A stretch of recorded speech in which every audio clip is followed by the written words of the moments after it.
Dr. Bonwit! Oh my god. Yes, I am a god. The god of speed.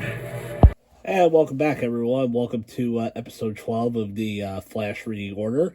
Today we're going to be starting, we're going to break, the next 3 episodes are going to be devoted to the run of Joshua Williamson. So we're going to focus on part 1 today. But before we get to Joshua Williamson, I want to focus on this book just a little bit. This is called Titans, Volume 1, The Return of Wally West.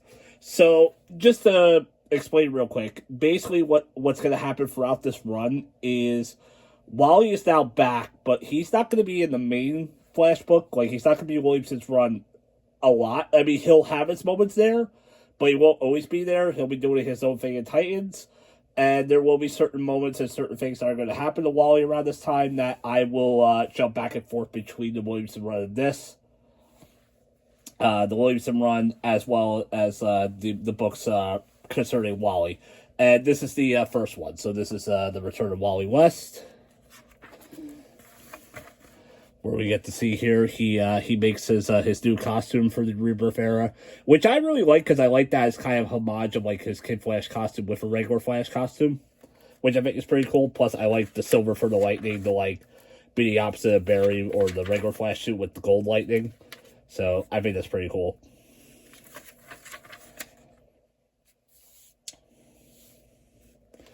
So basically, yes. So Wally is now back. However, the thing that happened is that when Wally returned, everyone from the DC Universe doesn't remember who he is. And this book explains why that is. I mean, it eventually does get retconned, unfortunately, but I still like this version of it and what exactly did happen.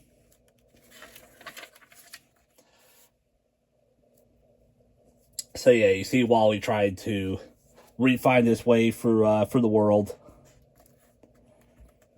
Where he bumps into Nightwing, and eventually one of the things that does happen is at one point, Wally figures out that if he touches people or gives people a certain spark, it instantly triggers their memories.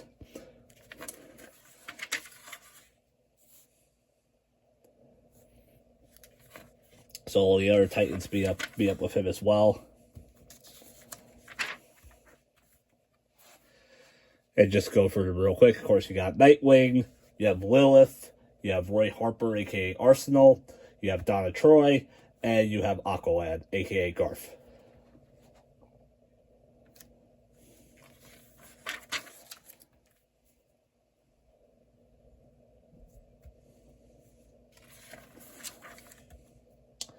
But yeah, so eventually this does happen where you see each member like touch him, and then once they touch him, they get like an old memory of Wally, and it re-sparks everything.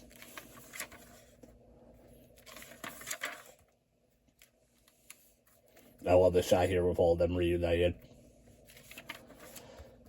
But now we get more into the business of what exactly is going on. Because basically what they talk about, one of the big mysteries going on in Rebirth, is that the entire DC Universe lost 5 years. 5 years of them was taken away, a.k.a. the New 52. That's their explanation of why things were different and why they didn't remember certain stuff. And the mystery will delve more into books outside of, like, The Flash and all that. But, yeah, we see here, this is the hand. This is, of course, Dr. Manhattan. I'll get more into that in a bit. And we get a recap here of what happened at the end of DC Rebirth.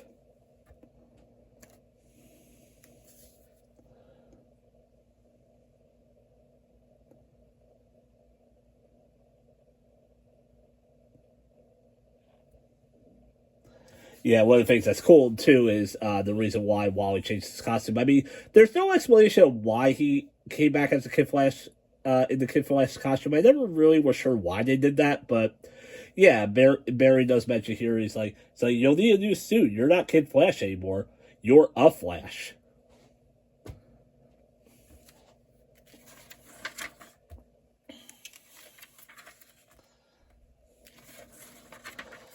But also, of course, if we all know Wally West, we all know the number one thing on his mind is Linda.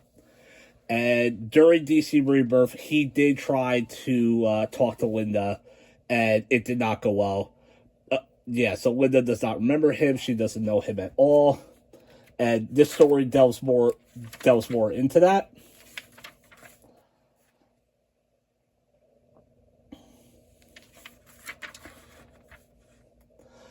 Wally could simply touch her, but he doesn't want to do that. He doesn't want to just like force it right back with her.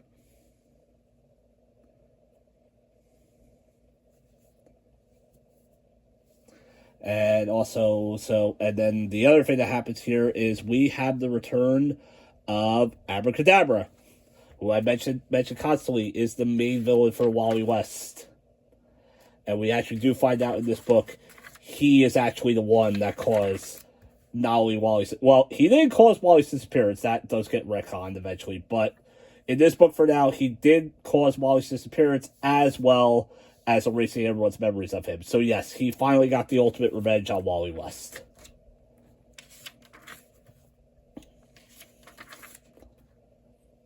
And one of the things sometimes I like to joke about too is because famously DC editor Dan DiDio is not really a fan of Wally West, and him and Abracadabra do kind of look similar in a way, just weight difference. And yeah, I always like to imagine or make fun that like Abracadabra is actually Dan DiDio.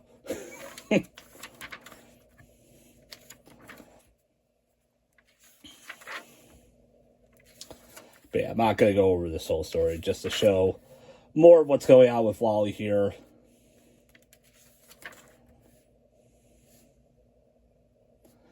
And Abracadabra does kidnap her.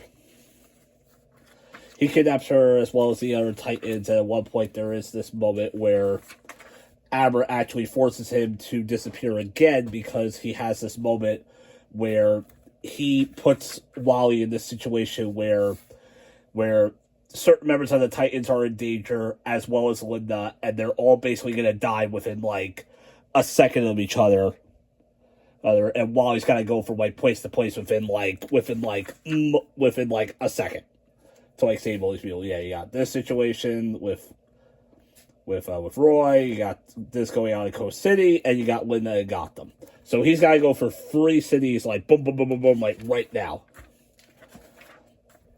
But, of course, the problem is that as a speedster, if you go too fast, you will overload, and you'll eventually find yourself in the Speed Force. And the problem is that before, when that would happen with Wally, he always had Linda as his lightning rod to keep him grounded, make sure he doesn't get lost. Now, with Linda not loving him and not knowing who he doesn't have that lightning rod, which Abracadabra knows.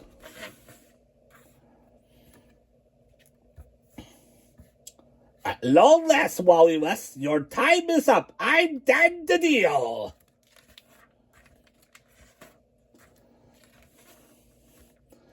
But yeah, you do see Wally here in the Speed Force, and he is talking to Linda. Linda basically more or less encourages him and tells him, like, hey, like, I didn't exactly like you from the beginning, you know. You had to work your way to, like, get with me. And if you gotta do it again, do it again. You know, that's what you gotta do. And they kind of set that up where they basically are going to, like, restart the process of them falling in love.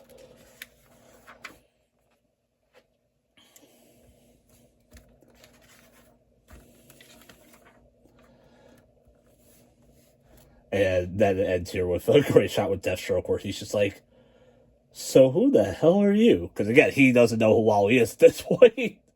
So, yeah, so basically that's what's going to be happening for Wally right now. He is mainly in the Titans book. He is going to pop up in the main book that we're going to talk about here and there, but I figured I'd just give you guys some, like, basically as I go for these next few episodes, I'm just going to show you, here's what Wally's up to. So, just to keep track of Wally. But now we're going to get into the main event. We're going to get into Joshua Williamson's run. Alright, so here we go. This is The Flash by Joshua Williamson Omnibus Volume 1. You got the front cover, you got your spine, and we have the back. And what this collects is the Flash Rebirth number 1. Not to be confused with Flash Rebirth from 2009. No, this is a different one-shot. Because at the time when DC was starting this DC Rebirth initiative, all the books had this kind of like prologue issue called Flash Rebirth, Batman Rebirth, Superman Rebirth. Basically like almost like a Zero issue in a way, but it wasn't called Zero. So yeah, Flash Rebirth number 1, The Flash 1 for 35, Batman 21 for 22, Hal Jordan and the Green Lantern Corps 32, Justice League 32 for 33, and a story from the DC Holiday Special. So yeah, we're gonna have some crossovers in here. But yeah, let's open this bad boy up. All right, so this is the interior.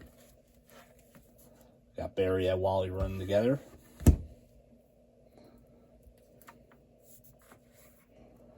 And a really cool thing to show here, I actually got this signed by Joshua Williamson. Volume 2 is signed as well. And just to get a little, Brian's got to get sentimental about the Flash. This is the run. This is my all-time favorite Flash run. And this is my all-time favorite comic run. Let's do this for the next 3 episodes.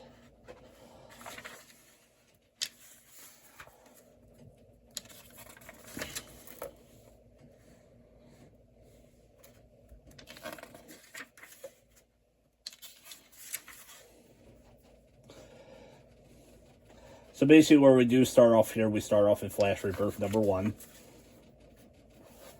Number 1, where Barry is working on this case. And he is getting some of these memories, or some of these visions. Because this takes place after the DC Rebirth special, so he is now aware of Wally, and he's aware of what's been going on and what happened with the past 5 years. And we get this vision of Wally, however, we also get this vision of this new character, who we'll talk about in a bit.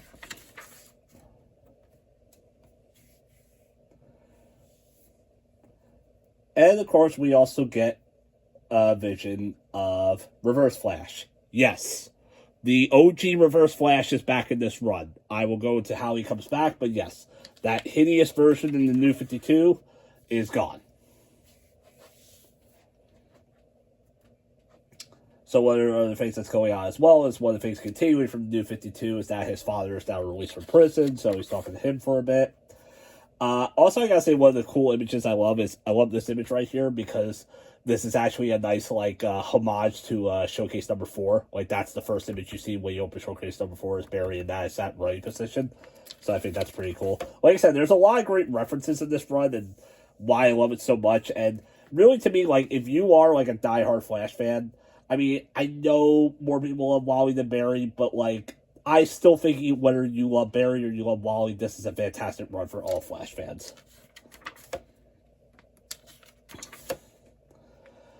So, yeah, we get into more about them coming back together, Barry and Wally, remembering stuff.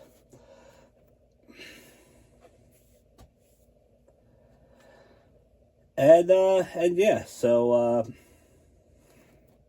one of the things that is interesting, though, is that this case that Barry is going through is the case of someone's wife was murdered, and the child saw it. Sound kind of familiar? But anyway, we'll get back into that way later. But for right now, we start this news story.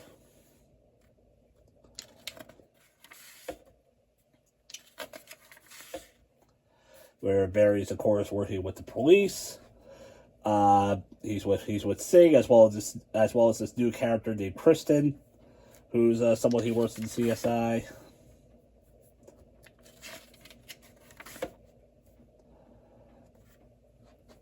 Meanwhile, he is continuing his relationship with both Wallace and Iris.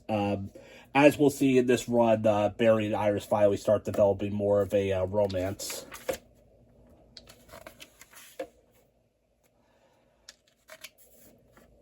We also have this new organization as well called Spiral, who's doing some dastardly things.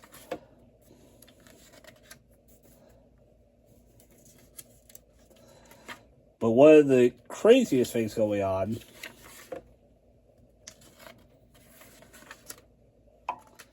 is we get to see this lightning storm happen that strikes Barry's one of Barry's closest cop friends, August Hart, who becomes a big character in this run. And one of the things that does happen is we find out that he ends up getting Speed Force abilities. And not just him. Not just him, as well as Wallace.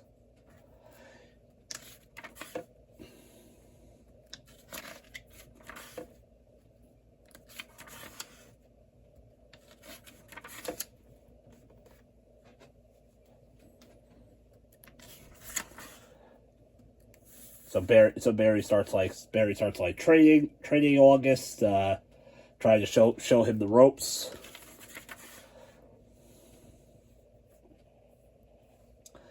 And we think at first it's like, oh, it's just going to be August he has to train. And then this huge storm happens. This big lightning storm happens. And it is a huge storm that basically gives a lot of Central City citizens super speed. So basically, if you're a Spider-Man fan, think of Spider Island. This is basically Spider Island for the Flash.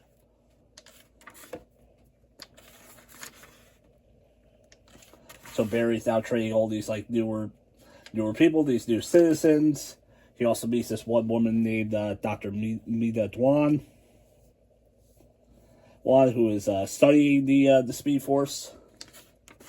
Speed Force and its effects. And she has some speed as well.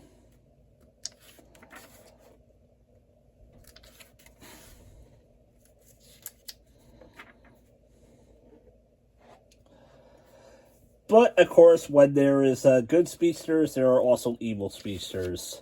And we see the debut of this new character, Godspeed, who took down August as well as a bunch of other speedsters.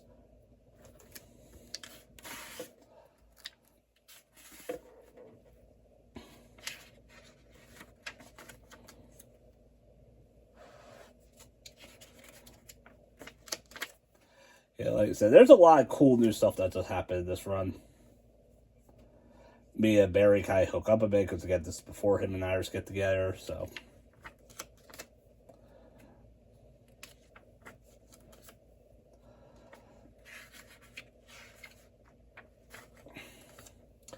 She also takes a liking to Wallace as well and starts to trade him a bit.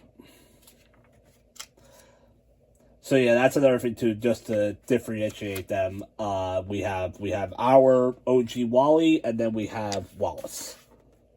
That's what he'll be referred to as most of this run. He will get a nickname in the next run. I'll talk about it then.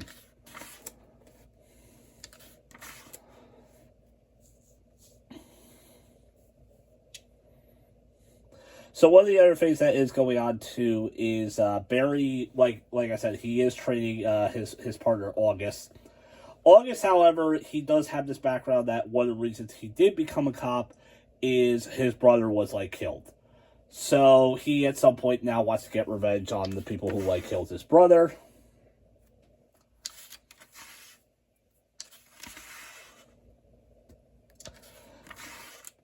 And meanwhile, while all this other stuff is going on, this speedster Godspeed wants to take power.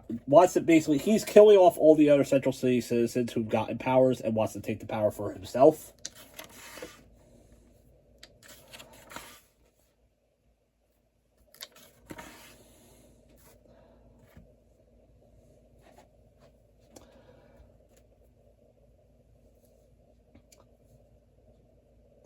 And we find out this one character did end up getting killed.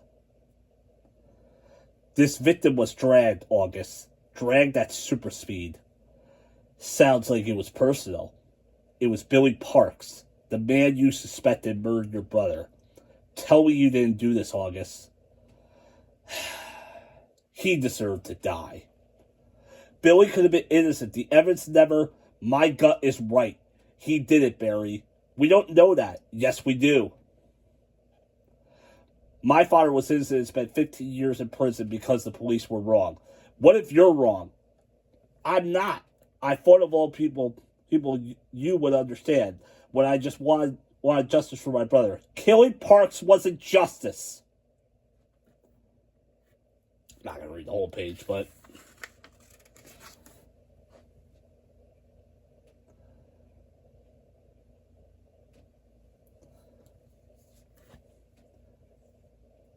You know, when I was trying to come up with a code name for myself, I thought of calling myself the New and Improved Flash, because you clearly were cutting it, but instead, I realized with these powers, I am judge, jury, and executioner. So I call myself Godspeed.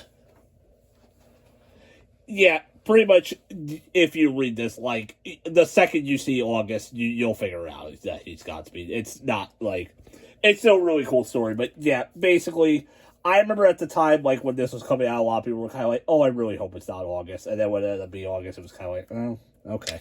Yeah,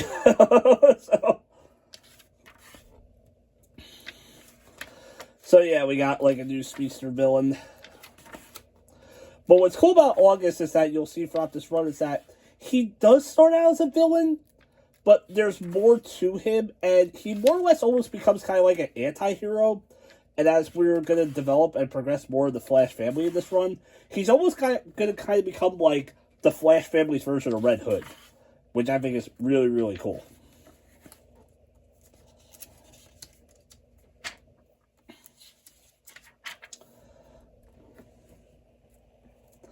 But yeah, eventually Barry does end up defeating Godspeed, and he takes August to jail, and we do find out that, yeah, August was wrong. He killed the wrong man, and his brother's killer is still out there. And Barry just promised him he will find who killed his brother and bring him to justice.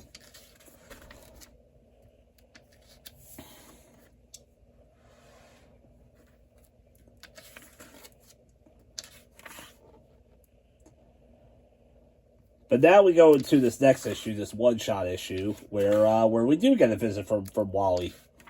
And we actually get to see the two Wallies first meet each other, which is really cool. However, this is a very significant issue, too, because this is something that's going to play out throughout the run, and something that's going to be revealed way later. But Barry, at one point, ends up having this weird psychosis and goes on this, like, whole rant about how Wally's jealous of him, while also, like, he mentioned something about, like, he basically, like, the Speed Force, like, goes crazy on him. It's almost the negative Speed Force takes over him. And from this rage, he does reveal a big truth that Daniel West, Wallace's uncle, is actually not his uncle, it's his father. Daniel West was his uncle.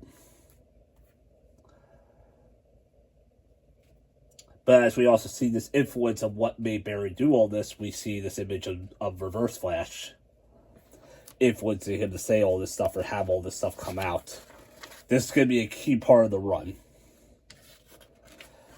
But yeah, fortunately, he does find out that Wallace is very upset that he actually does find out that his uncle, who he loved, is actually his father, and no one ever told him.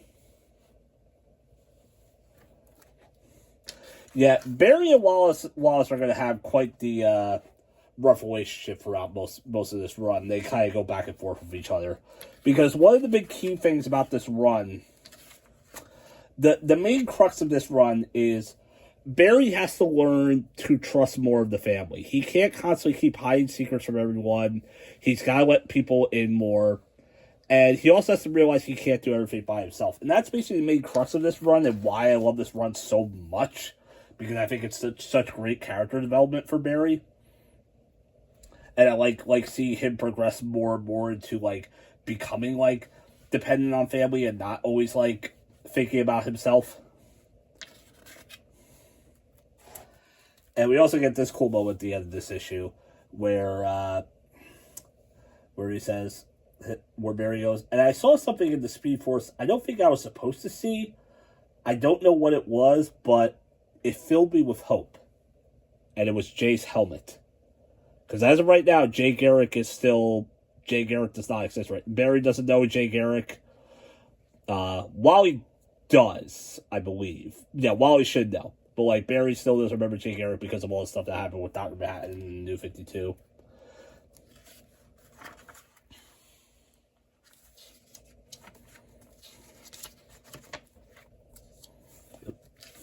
Sorry, I didn't mean to go back a bit. And we get this brief little story. I'm not going to go too much into it, but it's a kind of a two-parter with the Shade, where we get more stuff with Wally learning to become Kid Flash, while also while one of the other things that does happen is Barry eventually does realize throughout this story that he is truly in love with Iris. And this story kind of acts as kind of like the start of their relationship, or starting to take it to another level.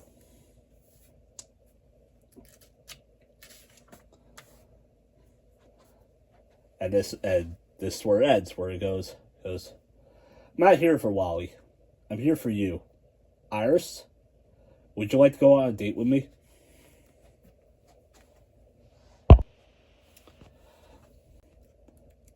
So after that, we get this nice little Christmas issue where Wallace is actually taking care of Central City for the night, while Barry and Iris could go on their first date. Not their first date, but their new first date, as we'll see, because there was more of a relationship beforehand. But of course, one of the other things that does happen is, as always in the Flash run, the Rogues have to show up at some point.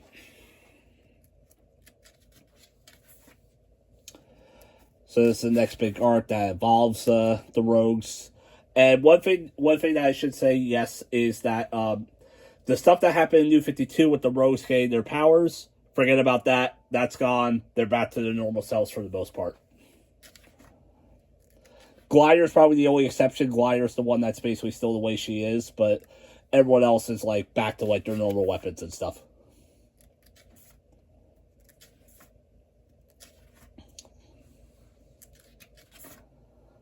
But yeah, we get this interesting story where basically Flash is going on a wild goose chase with all the Rogues. He's trying to like figure out. He's getting tips about all these heists that they're gonna pull off, and the Rogues are basically just throwing Barry off and just doing all these other things, and like basically showing him that going like one step ahead of him, like giving him like false leads. I mean, he does fight some of them and catches up with them eventually, but he thinks they're doing certain things, but the Rogues have like their own plan that they're completely keeping from like Flash. Basically, what this story is that this is kind of like going to be their ultimate way of finally getting out. Like, this is going to be their big score that they're finally going to like get away from the Flash once and for all, do all these heists, and go off and live their own way.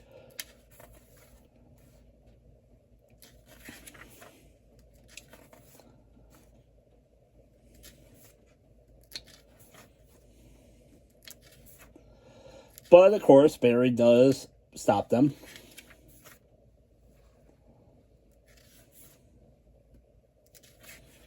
As we'll see here.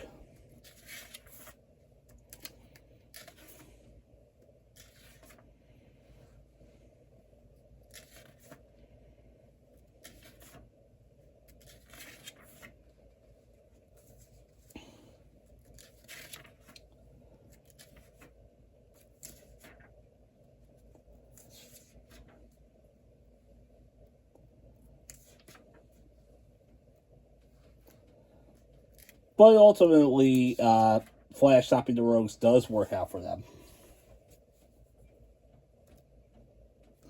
Because it ends with basically what they wanted, which is they wanted Flash to kidnap him because Captain Cold goes for me. Captain Cold is the new boss of Central City.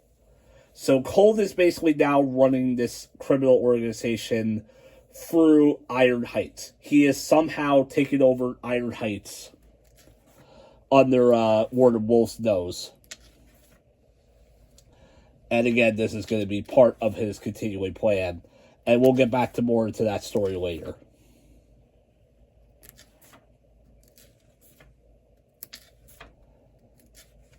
Yeah, it's a cool story with Boomerang. Yes, Captain Boomerang does finally come back after his absence in New 52.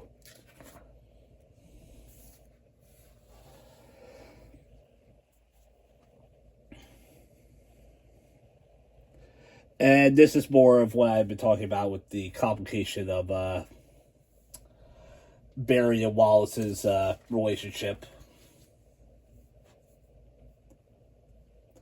Where Wally's confronting about Daniel not wanting to be his father and keeping it hidden from him that he was an uncle. And there's this great moment where Barry goes, Wally, look at me. There's nothing wrong with you. And it's this moment he does reveal that he is the Flash. Because all this time where Flash and Kid Flash have been working together, Barry has kept his identity hidden. Which, admittedly, I kind of didn't like. I thought it was a little messed up that Barry did that. But also, this is part of Barry's arc of him getting less secure about, like, his secret identity being more open. And we do get this moment where Wally sees Barry as a father, but then he does, but when he realizes that Iris still doesn't know, that pisses Wallace off, and he ends up leaving.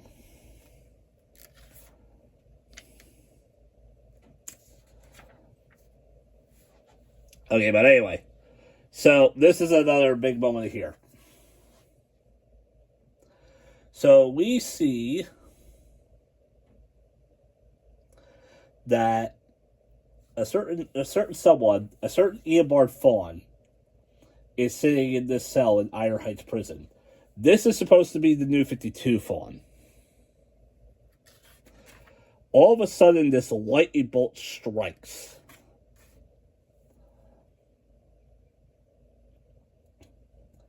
And all of a sudden,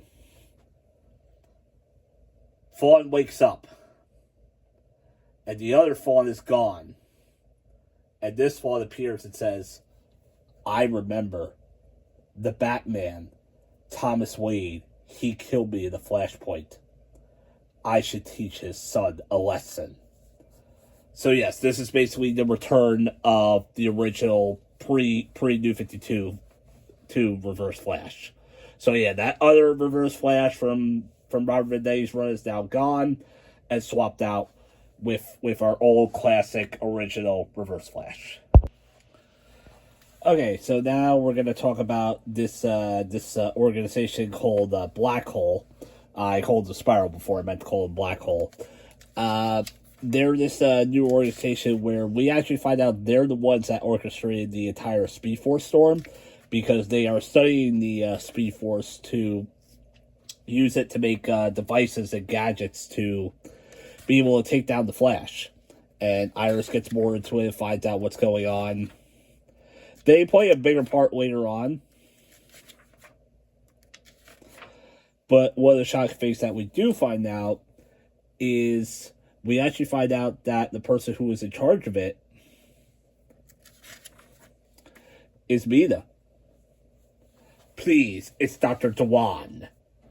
But we're going to get back more into her later on. We're going to get back more into her and Black Hole later on. However, though, we're going to have a bit of a crossover with Batman. This is a pretty big, significant event. This actually kind of continues what happened at the end of DC Rebirth.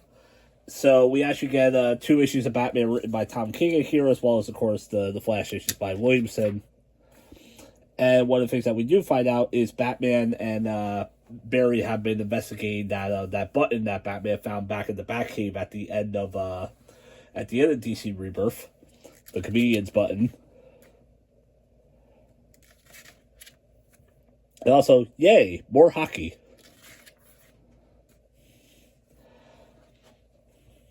But yeah, at one point though, Batman does discover and sees that it actually reacts to Psycho-Pirate's mask. Yeah, Batman gets a hold of Psycho-Pirate's mask in Tom King's run, and the mask reacts with the button, which Batman finds unusual. So he calls Flash to basically just say, "Hey, you want to help me investigate this?" And Barry's like, "Yeah, sure. I'll meet you in the cave in 1 minute." Okay, and it's cool because you get this issue where you get to see the countdown of a minute. And then all of a sudden, you do see this lightning. And Batman's like, Flash? No. Quite the reverse, actually. It's Reverse Flash coming to take his revenge on Batman for what Thomas did to him in Flashpoint, and we get this sick 9-panel grid where you just get to see the fight between Batman and Reverse Flash. All while the countdown's going on, all this happening within a minute. But also probably one of the most tragic things happens in this, which always pissed me off. Even as someone who does like Fawn, this is probably one of the most dastardly things he ever did. Is, of course, at the end of Flashpoint, as you remember, Thomas wrote, the Flashpoint Batman wrote a letter for our Batman. Thomas wrote a letter for Bruce. And Bruce, of course, kept that letter, of course, like treasured and all that. Reverse Flash rips it up, and Batman is devastated. Such a piece of crap.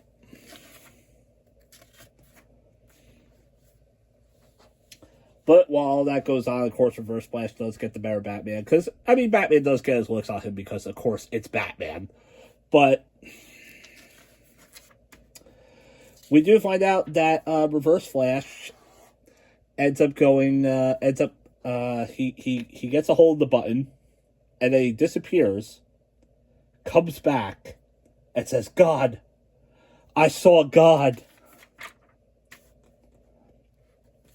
And Barry walks in, or runs in, to find Batman laid out and beaten up, as well as the Reverse Flash dead.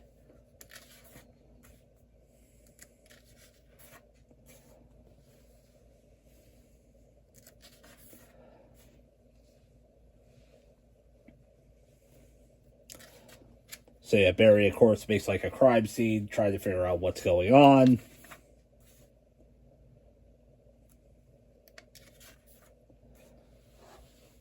And Barry does decide, you know what, to find what's going on here, he's going to go back in time and use the cosmic treadmill to figure out and see if he can follow the pattern to where exactly Reverse Flash went. Of course, Batman decides, hey, I'm going with you, bud. You ain't going by yourself. So the two of them do go, and it's actually a really cool moment. I like this, where you actually get to see Batman basically grappling, hooking, and hanging on to the cosmic treadmill as the two of them travel through time. And one of the cool things that we do get to see is we get to see moments of like past DC history moments. Basically, we get to see the concept of hyper time. But while all that is going on, the cosmic treadmill does they end up losing control of it, and they end up in this one place. They end up back in the Flashpoint timeline, so Bruce actually gets to meet the alternate reality version of his father.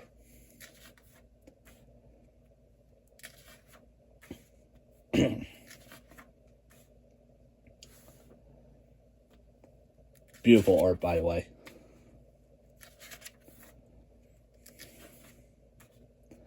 But yeah, this is overall just a really, really fun crossover. It kind of acted as kind of like a prelude or appetizer for the big event Jeff Johns was going to write called Doomsday Clock.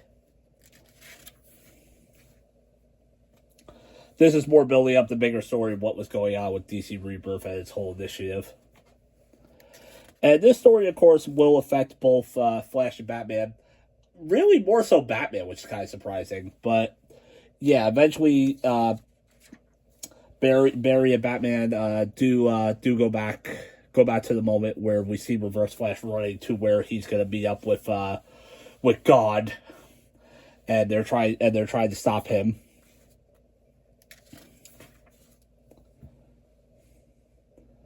Now here's something I want to point out with the art right here. So the art right here in this issue is by Howard Porter. Howard Porter comes back from the Jeff Johns days, and Howard Porter really kills it in this run. Now, one of the things that's cool about Howard Porter is that in this run, in the Joshua Williamson run, if you see Howard Porter drawing an issue or drawing an arc, that means it's going to be a big arc in the run.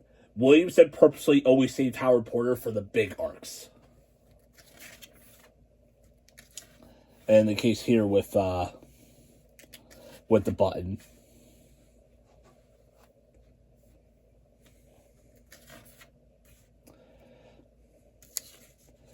But there is one moment that does happen that is pretty cool. Is while Fawn ends up in that time and ends up getting killed by Dr. Manhattan, Fawn will be back. He's basically the main villain of this run, so he'll be back.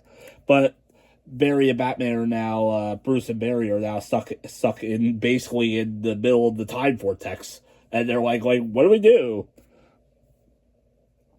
And then all of a sudden, Barry keeps hearing someone calling out to him, like, Barry, Barry.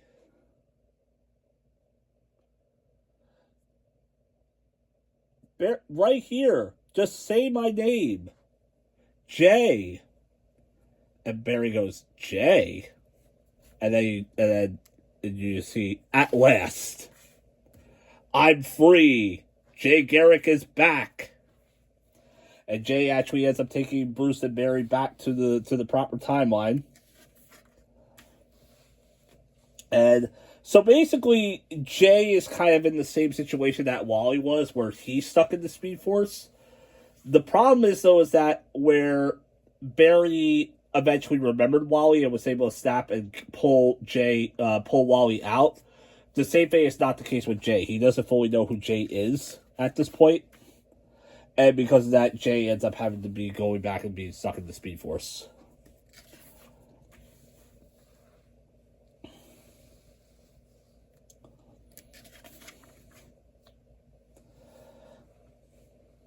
And this is interesting end here, because one of the things that does happen is Thomas does tell Bruce basically, like, stop being Batman. Please don't do that. Don't avenge us. It's fine. Like, you don't have to do that. So now Batman's kind of conflicted.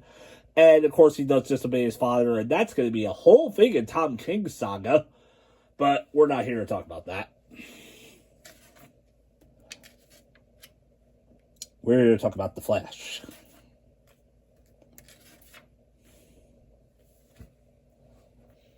And we get this pretty cool issue where Barry and Hal get to team up.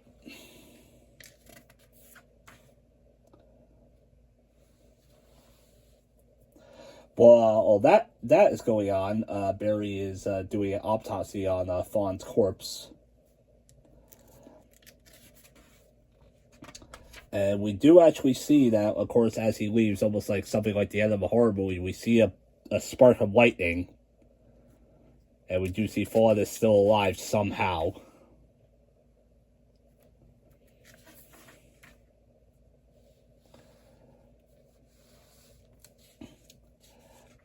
But then, of course, while all this is going on, Iris actually throws a surprise party for Barry's birthday. And this is how absent-minded sometimes Barry is. Barry actually completely forgot it's his birthday. And I love this, too. I love the way that Williamson did this, or the letterer did this, where you basically had it where you see Forrest talking to him, and then the word bubbles get covered up by Barry's thought boxes. So it's almost like basically showing how Barry's, like, not paying attention at all. And is, like, completely thinking about everything that happened with, like, the button. And now he's getting all these visions of, like, Fawn, like, killing Iris. Basically, throughout this story, he is haunted by the ghost of Fawn. And, of course, we do get to see Hal show up as well. Flash and Green Lantern.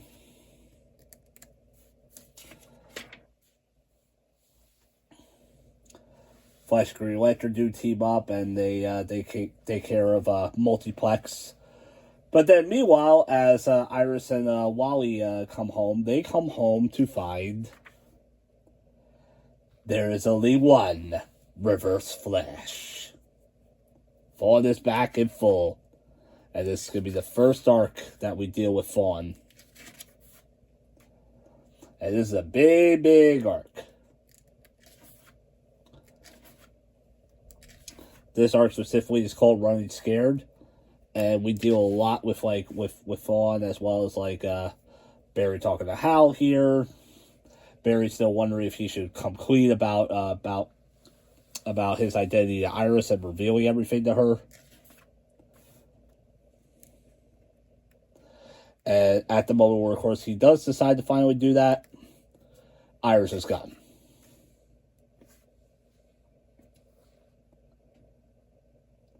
And we see this note from Fawn that says, "You know where I live."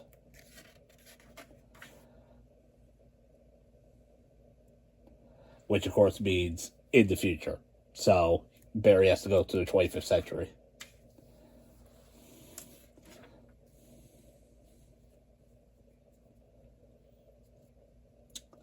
Fawn says here to Iris. Iris like, where am I? You and I shared a moment long ago, Iris. Seeing you again, I'm happy that I wasn't the only one granted a second chance. What do you want from me? To give you a gift. To remember a past life. When I killed you.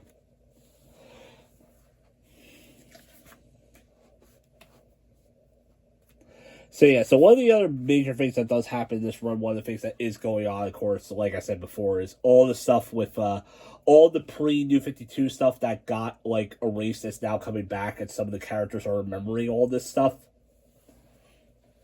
It's actually really cool. It's cool, like seeing all these characters realize it's like, oh, wow, we lived this, like, whole other life that we completely forgot about.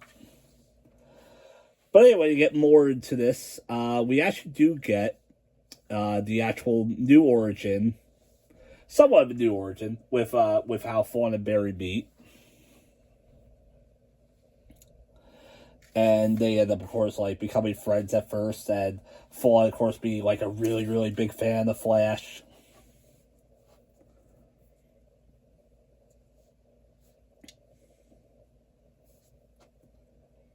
Because what we see here is we see where Barry was experimenting with the Cosmic Trimble. He accidentally ended up in the 21st century where he is greeted by Fawn.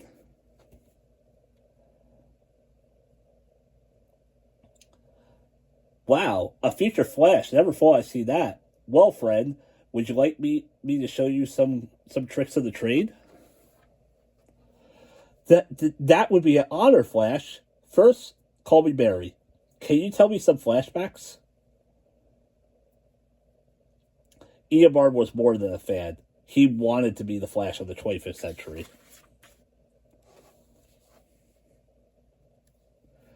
Eobard is often a reminder that sometimes I trust too quickly. Yeah, because one of the things we do find out is, of course, that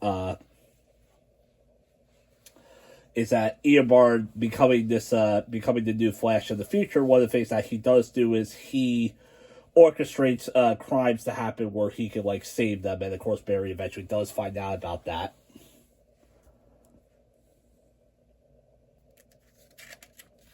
Get to see more of their history, and now we get to see Barry going to the 25th century to save Iris.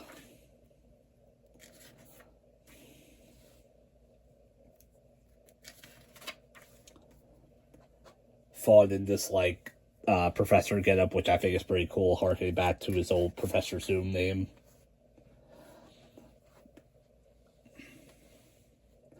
And he gets to tell more of its origin about how he found the Flash suit in a time capsule and was able to use it for himself. And was able to recreate the accident that made him into the Flash. But one of the things that is mentioned here that Barry and Fawn have this moment where Barry says, "Every second is a gift." And Fawn goes, "That's it, exactly." Like I said, remember last time I mentioned that every second is a gift. That's a big line in this run. And we find out later on, and one of the things that's cool about this origin, which I like, is we find out that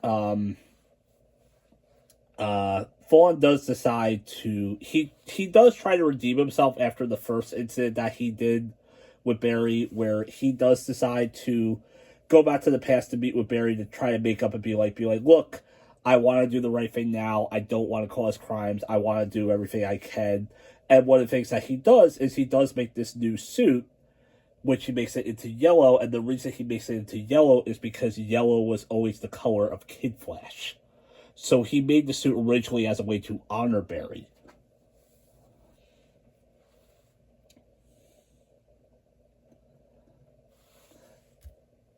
At first, I was nervous, but watching you, I knew you accept me again, because that's who the Flash is. You're more than a hero. You're a friend. But we do get to see this moment where Barry is at Wally's graduation.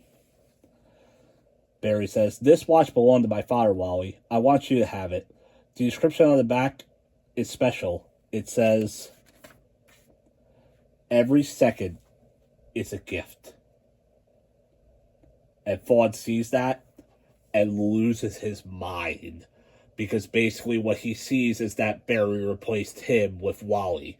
And that's what makes him snap, and that's what starts this insane obsession with Fawn wanting to be his greatest enemy. That he wants to make Barry Allen's life miserable. Which, of course, again, is so petty and how great of a villain that he is, that Barry's reaction to that is, all this, all the deaths, the year of torment, for that?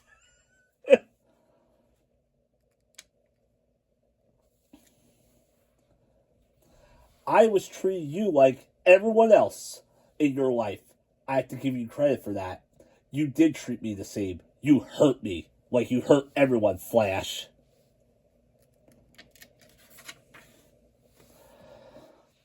And we do get this fight with them, and eventually one of the things that does happen is Reverse Flash rips off Barry's mask off and reveals to Iris that Flash is Barry Allen.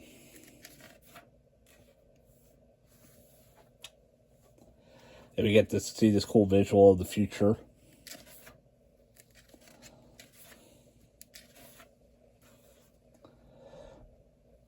This weird alternate future where Barry and Iris's kids, the Tornado Twins, are like evil. Fawn takes them around to these different time periods.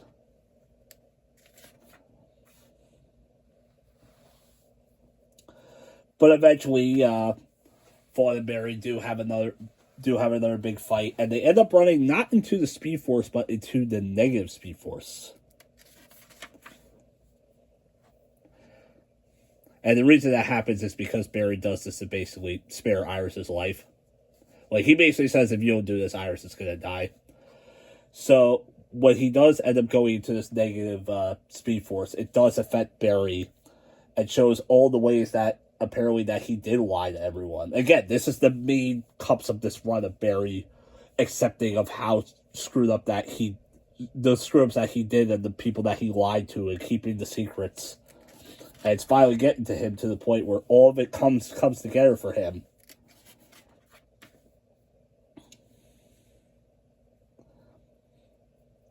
And this was Fawn's ultimate doing, like, in his way of giving him this gift.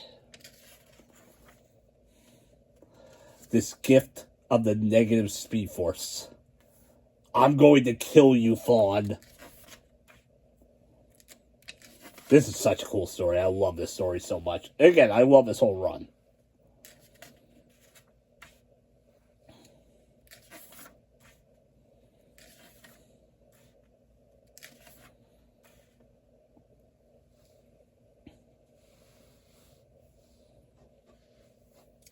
And again, this is how demented and sick Fawn is. Listen to this line. Why, Fawn? Why won't you stop? Why do you keep invading my life? Because it's the only time you'll spend with me.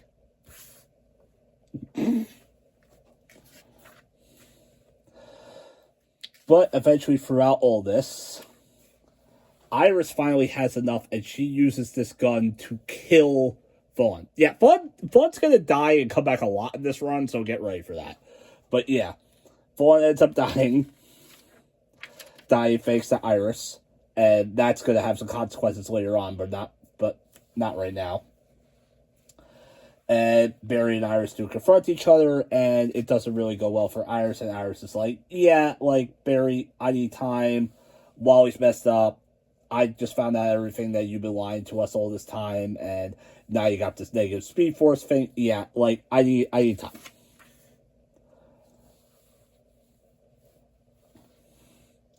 And all this resulted now where Barry's life is now completely miserable. Again, thanks to the Reverse Flash. And we start this new arc called Negative, where Barry's going to have these negative powers for a bit. Not going to go too much into it, but yeah, basically it's like again, like another Spider-Man comparison, think of like this is his version of the symbiote suit. It's basically kind of like that, where his speed is a little more out of control. His speed aura doesn't work as well either, so his speed healing is completely like messed up, and now he takes like more pain, but he's also like more like angry and stuff. So even at one point he ends up like snapping on his coworkers.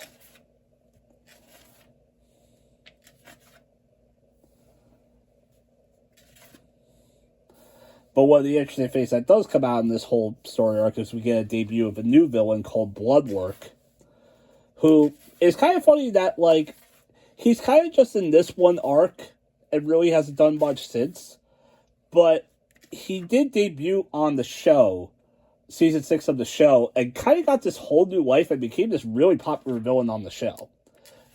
So, born in the comics, but more popular on the show. Very interesting. But yeah, that's him. That's Bloodwork.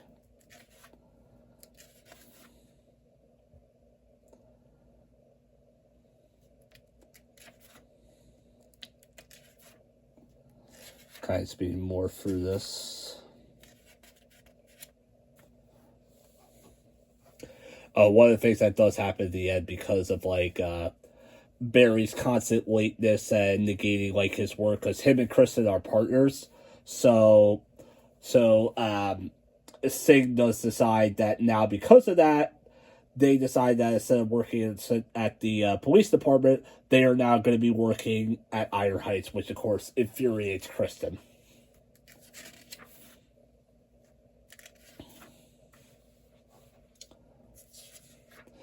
But we do get this cool moment at the end where Barry and Wallace kind of come to an understanding, and Barry's, of course, still nervous about having these negative powers. And Wallace says, "You're not giving up, and I'm not taking this ring. When I got my speed powers, and I was scared and thought they were dangerous, I was scared and thought they were dangerous. But you helped train me. So now, I'll train you." So it's pretty cool that Wallace is like back in the fold again, and they kind of made up. Like I said, a lot does happen throughout this run. This run is so good.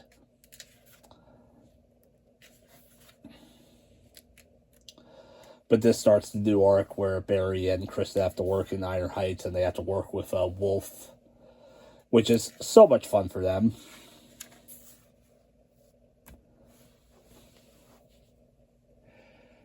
And then it ends up where eventually Barry does meet up with Mina again. But before we continue that, there is a bit of a crossover that happens here. Kind of a tie-in. DC at the time was doing this event called Metal. And they did this tie-in series called Bats Out of Hell, where basically, just to give a quick synopsis of Metal is this whole big DC Crisis event, and one of the things that does happen is we get these evil versions of Batman who are basically like from like different parts of the negative multiverse. Yeah, that's a whole thing. But yeah, basically each of these Batman are kind of like representations of different members of the Justice League. And we have this one who is the version of the Flash called the Red Death. But one of the things that is cool is we get this crossover with Flash, Green Lantern, the Justice League book, where Flash, Aquaman, Hal, and Diana are trying to deal with some of the Bats Out of Hell, as they're called. Yeah, there you go. That's the sideboard version. That's Batman as Doomsday. Metal's nuts. I mean, Metal, admittedly, I'm kind of like on. Death Metal, however, I love, and I will talk more about that because that plays a big part near the end of the run. But yeah, I'm just going to like gloss over this. I just want to show... Where is he? We can see him. There's got to be a good full shot of him somewhere. I'm just trying to look for an image of the Red Death for you guys to see. Okay, there he is right there. That's the Red Death. If I find a better image, I'll stop.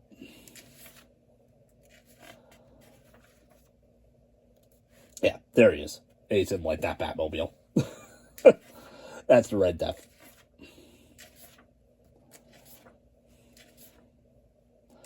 But like I said, yeah, I'm going to skip for some of this crossover. It is a pretty cool crossover. Admittedly, Metal is kind of one of those events for me that is like, you ever have like an event where you actually like the tie-ins more than the actual event? That's basically Metal for me. Like, I really like the tie-ins. The event itself, I'm kind of just like, it's fine. But okay, now this is going to be the last arc in this Omni before we call it a day here. This deals more with Black Hole and Mita's absence, or Mita's duplicity, let's just say. And Mita does trick Barry and Wally into thinking like she's going to help Barry stop his negative powers, or at least take control of them.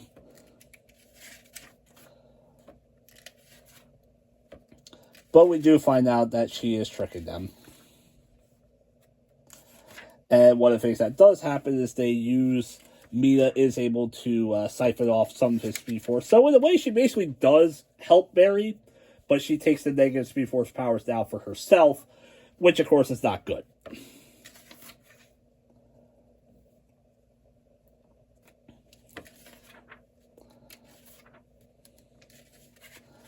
And now it's up to Barry and Wallace to take down Mina.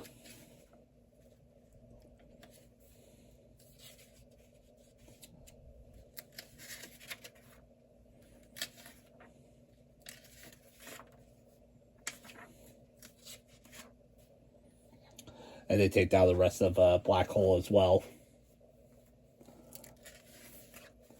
Although the debut of this other character, though, that happens near the end of the run, or near the end of this arc, called Rajan, the Master of Lightning. We'll get more into him next time. We'll get more into like the whole story of a Black Hole and everything with that. There's more to them in the next part.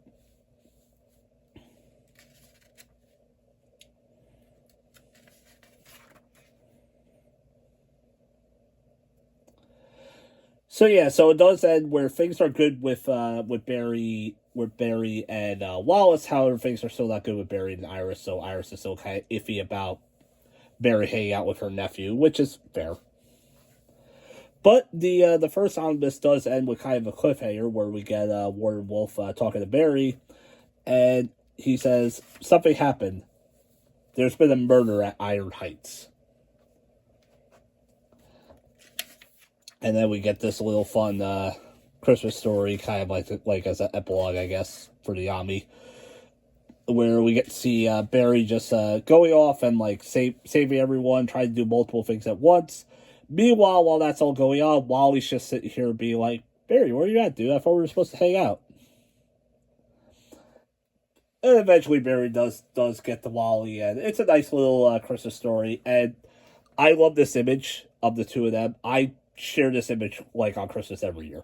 Like, I love this image of the two of them. And yeah, that's the end of Williamson's run, or at least not his run, but the first part of his run. Like I said, we got two more Omnis to go through. Well, we got one Omni, and then we're gonna do some trades because Volume 3 is not out yet. And we get some variant covers here. But yeah, that's the first part of Joshua Williamson's run, and we'll continue it in part 2 in episode 13. But until then, like, subscribe, guys, and of course check out some of our other videos. Kevin's got some videos coming up with some of his reviews. I reviewed a Fantastic Four comic. Also, at some point, I'm going to be reviewing a Ghost Rider Omnibus, so look out for that. But in the meantime, until then, like, subscribe to the Omnibus Cafe, and I'll talk to you guys later. See ya. If you're looking for great deals on collected edition comics or manga, we recommend shopping at panelboundcomics.com. They offer free shipping on orders over $30, plus bundle discounts to help you save even more. And if you're shopping from Europe or the UK, comicsbugle.com offers free EU shipping and a rewards program for regular buyers. Don't forget to use our discount codes at checkout.